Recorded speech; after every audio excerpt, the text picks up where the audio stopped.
New sponsor by Lords furniture জগতের এক উজ্জ্বল নাম। নিজেদের ঘরকে সুন্দর আসবাব দিয়ে সাজাতে আজই আসুন আমাদের প্রতিষ্ঠানে। আজ মানুষের ব্যস্ত জীবনে সাময়িক কিছুটা স্বস্তি দিতে সঙ্গীতের চেয়ে বড় কিছু আর নেই। ঠিক এই দিকটি মাথায় রেখেই ফেসবুক গ্রুপ সঙ্গীত প্রেমী বৃন্দ আজ শুধুই গান শিরোনাম দিয়ে জলপাইগুড়ি কনসার্টের উদ্যোগে কলকাতা, বালুরঘাট, রায়গঞ্জ, শিলিগুড়ি, কোচবিহার ও আসামের প্রায় 50 জন শিল্পী সমন্বয়ে সারা দিনব্যাপী আগামী 28শে ফেব্রুয়ারি স্থানীয় প্রয়াস মঞ্চে সকাল 10টা থেকে রাত 9টা পর্যন্ত এক মনোজ্ঞ সঙ্গীতানুষ্ঠানের আয়োজন করছে। পাশাপাশি এই অনুষ্ঠান মঞ্চ থেকে জল শহরের পুরনো দিনের বিভিন্ন শিল্পীদের সংবর্ধনা জানানো হবে বলে সংস্থার পক্ষ থেকে জানানো হয়। এই অনুষ্ঠানে জল শহরের সঙ্গীত প্রিয় শ্রোতাদের উপস্থিতি সংস্থার পক্ষ থেকে কামনা করা হচ্ছে। একটা জলপাইগুড়িতে যারা একটু গান পাগল তারা একটা আমরা গ্রুপ তৈরি করেছি। আমরা যা এইবার নিয়ে তৃতীয়বার আমরা প্রোগ্রামটা করতে যাচ্ছি জলপাইগুড়ি কনসার্ট, এবং তাতে আশেপাশে আমাদের জলপাইগুড়ি ছাড়াও শিলিগুড়ি, কোচবিহার, তারপরে আপনার আসাম, রায়গঞ্জ বিভিন্ন জায়গা থেকে শিল্পীরা আসবে।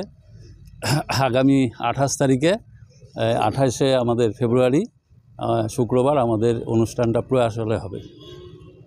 এই অনুষ্ঠানে সমস্ত যারা আসবে তাদের সারাদিনব্যাপী আমাদের প্রোগ্রামটা 9টা থেকে শুরু হবে, চলবে, সারাদিনই চলবে প্রোগ্রামটা। হলো তার কারণ হচ্ছিল আমরা অ্যাকচুয়ালি গান পাগল লোক। এবার ফেসবুকের মাধ্যমে বিভিন্ন সময় বিভিন্ন লোকের সাথে আলাপ পরিচয় হওয়ার পরে তারপরে আমরা চিন্তা করি যে আমরা জলপাইগুড়িতে অনুষ্ঠানগুলো করব। তার কারণ হচ্ছিল জলপাইগুড়ির স্বাধীনতার থেকে শুরু করে আজ পর্যন্ত জলপাইগুড়ির বহু ইতিহাস আছে।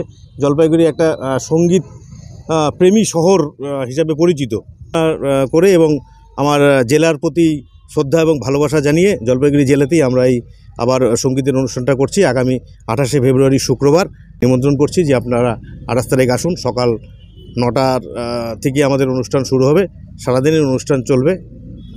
জলপাইগুড়ি, শিলিগুড়ি, কোচবিহার, মাথাভাঙা, বালুরঘাট এবং আসাম বিভিন্ন জায়গা থেকে শিল্পীরা আসবেন। তারা এসে জলপাইগুড়ির পৌরসভার প্রয়াস হলে সঙ্গীত পরিবেশন করবেন। একটু বলতে পারি যে প্রতি 2 মাস, 2.5 মাস, 3 মাস পর পর আমরা জলপাইগুড়ির বুকে এরকম অনুষ্ঠান করে জলপাইগুড়ির মানুষকে আমরা সঙ্গীতের মাধ্যমে আরও কাছে টেনে নেব। খুব ভালো, একটা ইন্টারেস্টিং ব্যাপার। এটা তো এখন তো সোশ্যাল মিডিয়ার যুগ, সো ওইভাবে একসঙ্গে জড়িত হওয়া, বিভিন্ন জায়গার লোকের সাথে আমাদের আলাপ, বিভিন্ন জায়গার লোকের সাথে আমাদের পরিচয়, এবং আমরা অনেক কিছু শিখতেও পারছি তাদের কাছ থেকে, অনেক কিছু জানতেও পারছি তাদের কাছ থেকে। দারুণ জিনিস, এটা খুব ভালো জিনিস।